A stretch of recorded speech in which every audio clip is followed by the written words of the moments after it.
Vítor Serpa é um nome ligado intimamente ao desporto. Diretor do jornal A Bola desde 1992, o jornalista está habituado a ser racional ao escrever sobre um dos aspectos da sociedade, onde a emoção está mais à flor da pele. Mas nos últimos tempos o desporto foi quase colocado de lado. Uma consulta de rotina transformou-se no internamento, onde a saúde foi colocada à prova. A dureza dessa experiência levou Vítor Serpa a transformá-la em livro. Os Velhos é um retrato pessoal e duro desses tempos passados no hospital, onde ficou a conhecer a fundo o Serviço Nacional de Saúde.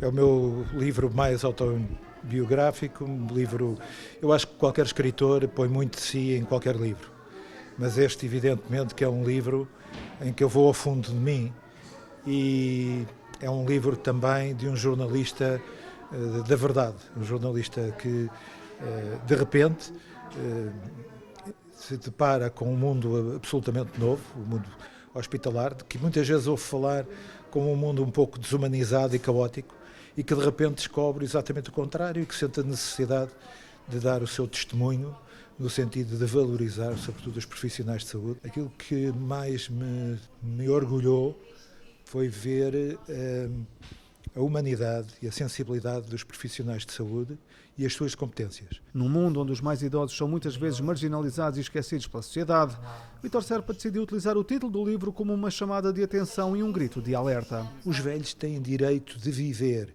não têm a obrigação de morrer. E isso é fundamental que estes velhos em Portugal percebam isso. E se isso acontecer, o país será certamente melhor.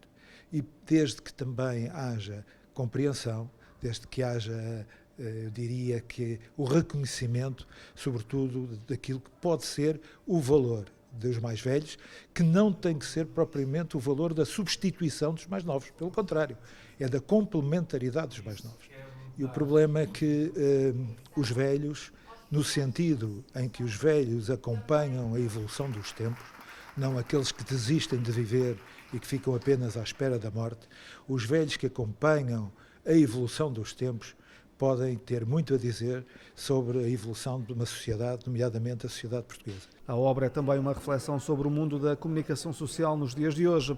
Vítor Serpa reconhece que o jornalismo tem de continuar a ser independente, sob pena de termos uma democracia mais frágil. Levou-me a meditar profundamente sobre aquilo que é o jornalismo de hoje, o que se pode fazer no jornalismo de hoje, jornalismo dos jornais, jornalismo da televisão, da rádio, inclusivamente o jornalismo daquilo que é a parte mesmo das redes sociais. Eu acho que tem que continuar a haver uma grande diferença entre aquilo que é a informação, aquilo que é a reportagem, aquilo que é a entrevista dos jornalistas de órgãos independentes, portanto, sob risco de nós estarmos a construir uma sociedade que é uma sociedade demasiadamente frágil do ponto de vista democrático. Os Velhos pode ser visto como uma homenagem de um jornalista ao Serviço Nacional de Saúde, um dos pilares da democracia, e aos profissionais que lá trabalham que, apesar dos corredores estéreis dos hospitais, não conseguem deixar a emoção de lado e para quem um doente é uma pessoa que merece todo o cuidado e atenção.